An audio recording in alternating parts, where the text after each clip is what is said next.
విరుచుకుపడ్డారు. ఉప్మా పెసరెట్ డ్రామాలు పవన్ కళ్యాణ్ దగ్గర ఆడొద్దంటూ మండిపడ్డారు. ముద్ర పద్మనాభం గారు, ఇప్పుడు మీ గురించి బాగా తెలిసింది. మీరు మొన్నటి వరకు కాపుల్ని ముంచేస్తున్నారు అని పవన్ కళ్యాణ్ గారు అన్నారు. ఇప్పుడు మీ నిజ స్వరూపం తెలిసింది. మీరు కాపులకు పుట్టారా లేదా రెడ్డికి పుట్టారా? అందుకే బహుశా ఇప్పుడు మీ నిజ స్వరూపం బయట పెడతానికే మీరు మీ పేరు మార్చుకుంటానని పబ్లిక్గా అనౌన్స్ చేశారు. అంటే మీరు ఎవరికి పుట్టారు ఇప్పుడు మాకు చెప్పండి. ఇప్పుడు వరకు మమ్మల్ని కాపుల్ని మోసం చేస్తున్నాడు పవన్ కళ్యాణ్ అన్నారు కదా. కాదు, కాపులందరినీ మీ వెంట తిప్పుకుని మీరు ఉపయోగించుకుందాం అనుకున్నారో మీకు పని అవ్వబోయేసరికి మీరు రెడ్డి జాతి అని తెలిసింది. ఇప్పుడు మీరు ఎవరో చెప్పండి. రెడ్డా, రాజా, కాప, కమ్మ లేదా ఏదైనా క్యాస్ట్ ఉందా లేదా? మీకు మళ్ళీ ఏ ఉప్మా తింటారో ఏ పెసరెట్ తింటారో ఎవరో తెలుసు.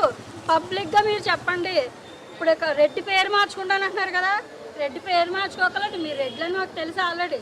ఎందుకంటే మొన్నటి వరకు రెడ్డికి పట్టారు, రెడ్డి కావాల్సినవన్నీ చేశారు. ఇప్పుడు పబ్లిక్గా మీరు రెడ్డి పేరు మార్చుకుంటానంటున్నారు. మాకు అర్థమైంది దీంతో. ఇంకెప్పుడు కాపుల్ని పవన్ కళ్యాణ్ మోసం చేశాడు, ఆడు మోసం చేశాడని ఎవరో ఇప్పుడు ముద్ర పద్మనాభం గారు, మీరు చస్తే మీరు కాపు అన్నవాడు ఎవడో రాడు, కుక్క చావు చేస్తారు. రేపు అన్న రోజు అందరినీ రోడ్డు మీద ఈడ్చి పడేస్తారు. చూడు, మిమ్మల్ని ఎత్తికి మోయడానికి కూడా 4 మనుషులు రారు. రేపు అన్న రోజున పవన్ కళ్యాణ్ పిలిస్తే వెళ్ళండి రాని సాయం చేస్తేనే మిమ్మల్ని మోయడానికి పవన్ కళ్యాణ్ పంపించిన మనుషులు వస్తారు తప్ప ఎవ్వరు రారు.